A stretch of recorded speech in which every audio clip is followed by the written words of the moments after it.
anaishi kwa amani inalindwa katika Uislamu. Mtume sallallahu alaihi wasallam anasema, atakayemua mtu aliye chini ya ulinzi, mtu huyo hata isikia harufu ya pepo. Sahihi Bukhari, hadithi ya 3166. Kumuua mtu asiye na hatia ni dhambi kubwa mno katika Uislamu. Ni kuvunja moja ya haki kuu alizopewa mwanadamu na Mwenyezi Mungu, haki ya uhai. Hizo ni nasaha zetu kwa mujibu wa Qur'ani na mafundisho ya Mtume Muhammad sallallahu alaihi wasallam katika maeneo hayo ya uwizi wa kura na katika maeneo hayo ya mauaji. Tamko letu katika sherehe za kuapishwa Rais Samia Suluhu Hassan tarehe 3 mwezi 11 2025 amekiri kutokea mauaji ya raia katika uchaguzi mkuu wa Tanzania mwaka huu. Viongozi wa kanisa Tanzania wamekiri kufanyika mauaji hayo.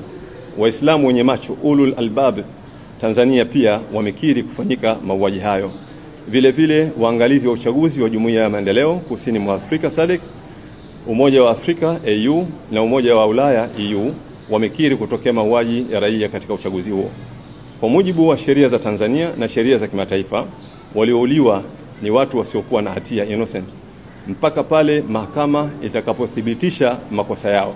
Kwa muktadha huo, moja, tunalaani vikali mauaji ya watu wasio na hatia waliouliwa katika uchaguzi mkuu 2025.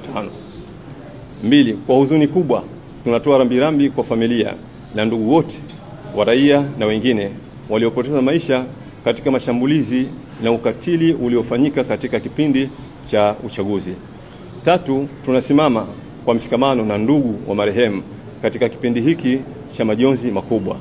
Nne, mioyo yetu imejaa huzuni lakini pia imesheheni matumaini makubwa kwamba haki, amani, utu na ubinadamu vitarejea Tanzania. Tano, tunalani uharibifu wa mali za raia wasiokuwa na hatia katika uchaguzi huo. Sita, zoezi la kuhesabu kura katika vituo vingi halikufanyika kabisa. Mawakala hawakupewa nakala za majumuisho ya vituo. Nakala ya majumuisho haikubandikwa nje ya kituo. Nyaraka za majumuisho ya vituo hazikujumuishwa kabisa katika kata. Majumuisho ya kata hayakufanyika kabisa katika jimbo. Tunalani ufisadi na ulaghai huo mkubwa uliofanywa na mamlaka za dola katika uchaguzi mkuu wa rais, wa bunge na madiwani Oktoba 29, 2025. Saba, tunashauri viongozi wa dini, viongozi wa staff wa serikali na taasisi za haki za binadamu waombe kukutanisha serikali ya CCM na wapinzani wake kujadili mustakabali wa taifa.